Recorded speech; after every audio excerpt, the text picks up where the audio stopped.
All right, my panel is back. Jonah Goldberg. It seems suspiciously that Marco Rubio is interested in changing the regime in Cuba, and we took a significant step toward that today. Is that the case?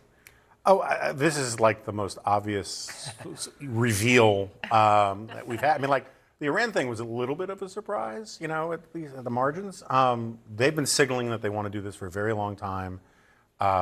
Perversely, the fact that Iran's not going as planned actually makes this more attractive, I think, for the administration, because it gives them, first of all, an opportunity for a better... Wait, why? Won't people look at this now and say, wait a second, we just screwed up Iran, why are we doing something else? Because it allows them to talk about something other than Iran. I mean, other than that, look, I have no sympathy for the Castro regime. I'd like Congress to do something, talk about, have a hearing. But I feel like I've been saying that for over a year now about 18 other subjects. So. I mean, I'm Cuban American. Obviously, the folks in Miami are very happy. Rubio is a product of those folks in Florida. This has long been a dream. This also helps Trump politically if it actually goes off, because, of course, you have a lot of Miami Cubans, Venezuelans, and others who would look at this very favorably.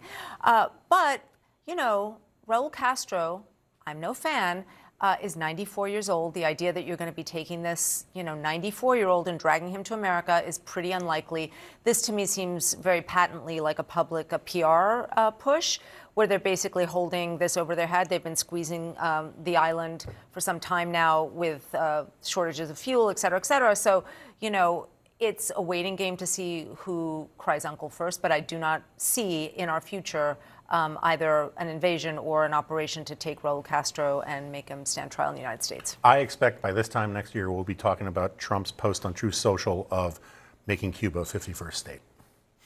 Congressman? I'll take the under on that. I think it's faster than that. But I agree with you, Jonah. This is the most predictable thing ever. And with you, Lulu, that this is highly popular among Hispanics in South Florida, very popular. And what Secretary Rubio has done is a concerted effort. First, the Venezuelan operation, which then softened up the Cubans, actually further kind of pulled them out of any support system outside the island. And then the actions against the regime in Iran the first weekend, how the devastating consequence on the regime sent a further chilling sign. And all of this stuff is Trump's list of the hardest things in the world that have been left undone, and he's trying to check them off. Now, we can couch this on whatever you want to say about how he does it, but he's looking at the hardest things in the world. And on that list is a trade deal with China, and that is the big thing for the year. All these other things are expeditions in his word. He uses this over and over like they're just trinkets along the way. The big deal is with Xi and China, and these things are just the adventures along the way, as wild as that may sound. I think it's clear from a humanitarian standpoint that the status quo in Cuba for the Cuban people is unsustainable. What the administration ultimately decides to do, we'll see. I agree with Jonah broadly that I think there is some element of, hey, look over here now going on here, given how things are going in Iran.